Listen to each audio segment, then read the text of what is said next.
स्वागत है दोस्तों आप सभी का हमारे YouTube चैनल HDCTC में। मैं हूं अनंत विजय और आज की इस वीडियो में हम लोग बात करेंगे IRPM ऑनर्स के पार्ट 2 के पेपर 3 में पूछे गए जितने भी ऑब्जेक्टिव प्रश्न 2022 के एग्जामिनेशंस में पूछे गए थे उनके सटीक आंसर्स को आज के इस वीडियो में जानेंगे और इसके साथ उसकी व्याख्या भी हम लोग सुनेंगे और आप लोग इससे मिलान कर सकेंगे कि आप सभी का कितना ऑब्जेक्टिव आपके एग्जामिनेशन में ठीक हुआ है और कितना गलत हुआ है।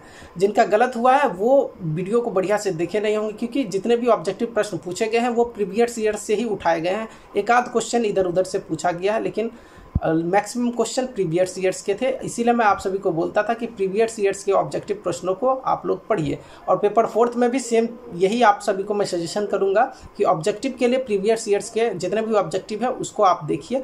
तो चलिए इस वीडियो को शुरू करते हैं।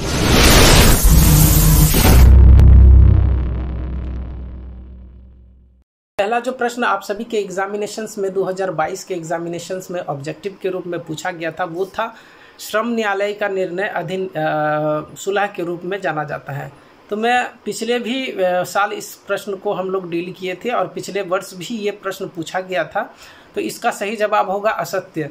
कारण यह है कोई भी औद्योगिक विवाद अगर होता है तो सबसे पहले वो कार्य समिति के पास जाता है, उसके बाद जो है सुलह अधिकारी के पास जाता है, तत्पश्चात यह निर्णय जो है सुलह बोर्ड के पास पहुंचता है, उसके बाद जांच न्यायालय जाता है, उसके बाद जो है अंतिम पड़ाव जो होता है वो श्रम न्यायालय होता है।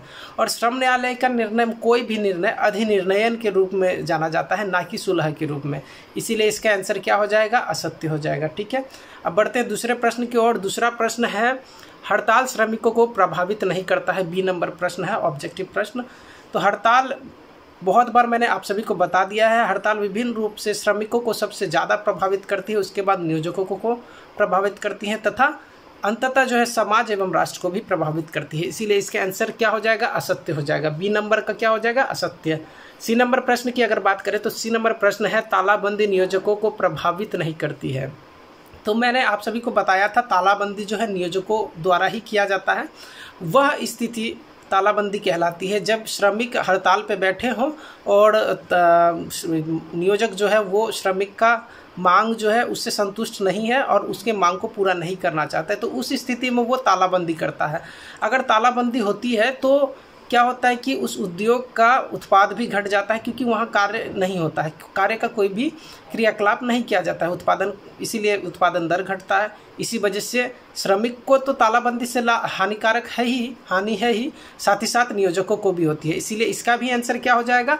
असत्य हो जाएगा। ठीक है, चलिए अगला जो प्रश्न है डी नंबर प्रश्न, कलमबंद हड़ताल हड़ताल का एक प्रकार नहीं है।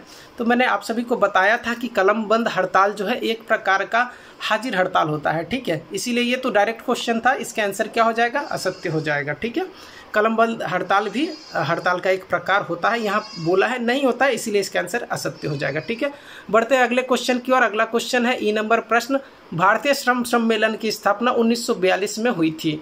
तो जी हाँ, भारतीय श्रम सम्मेलन की स्थापना 1942 में हुई थी। त्रिपक्षीय राष्ट्रीय सम्मेलन के नाम से इसका जो है स्थापना किया गया था 1942 ईस्वी में। ठीक है, इसीलिए इसका आंसर क्या हो जाएगा? सत्य हो जाएगा। ई नंबर का आंसर सत्य। ठीक है, एफ नंबर प्रश्न था तालाबंदी श्रमिकों का हथियार है। तो मैंने थोड़ा देर पहले ही आप सभी को बताया तालाबंदी हमेशा नियोजकों के द्वारा किया जाता है और नियोजकों के द्वारा जब किया जाता है तो वो नियोजकों का हथियार होता है। और नियोजकों का हथियार इस वजह से होता है क्योंकि वो उनके पास एक हथियार के रूप में यह अवसर हो जाता है कि वो उनकी हड़ताल पे जो डिमांड कर रहे हैं उनकी बातों को ना माने। ठीक है, तो तालाबंदी नियोजकों का हड़ताल होता है ना कि श्रमिकों का, इसीलिए इसका भी आंसर क्या हो जाएगा? असत्य हो जाएगा। ठीक है, अगला प्रश्न जी नंबर प्रश्न, अनुशासन संहिता को 1958 में अपनाया गया था। तो जी हाँ, अनुशासन संहिता तथा आचार संहिता दोनों को ही 1958 में श्रम सम्मेलन के 15वें बैठक में जो है अपनाया गया था। ठीक है, 1958 ईस्वी में। ठीक है, तो इसका आंसर क्या हो जाएगा? सत्य हो जाएगा। ठीक है, जी नंबर का आंसर सत्य। एच नंबर प्रश्न है स्थायी श्रम समिति ILO का एक अंग है। तो इसका आंसर जो है असत्य हो जाएगा। कारण ये जो है इंडियन लेबर कॉन्फ्रेंस का जो है भारतीय श्रम सम्मेलन का एक अंग है ना कि ILO का। ठीक है, आप सभी को याद रखना है। इसका एच नंबर जो प्रश्न है स्थायी श्रम समिति ILO का एक अंग है, इसका आंसर असत्य होगा। कारण ये है क्योंकि ये इंडियन लेबर कॉन्फ्रेंस यानी कि भारतीय श्रम सम्मेलन का जो है एक अंग होता है। ठीक है, इसीलिए इसका आंसर असत्य। ठीक है, आई नंबर प्रश्न है, संयुक्त प्रबंध परिषद एक द्विपक्षीय निकाय है। तो आप सभी को मैं बहुत बार ये क्वेश्चन भी करवा चुका हूँ। किसी भी प्रकार का श्रम प्रबंध जो होता है वो त्रिपक्षीय होता है।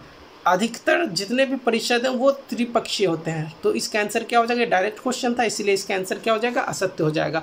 अब अंतिम जो प्रश्न है वो त्वरित हड़ताल। त्वरित हड़ताल हड़ताल का एक प्रकार नहीं है। तो आप सभी को मैंने पहले ही बोला था, हड़ताल चैप्टर को आप लोग बढ़िया से पढ़िएगा, विशेषकर उसके प्रकार को, उससे ऑब्जेक्टिव भी होता है। तो इसका आंसर क्या हो जाएगा, आप सभी को पता ही है, इसका आंसर क्या हो जाएगा, असत्य हो जाएगा, क्योंकि यहाँ बोला है त्वरित हड़ताल हड़ताल का एक प्रकार नहीं है।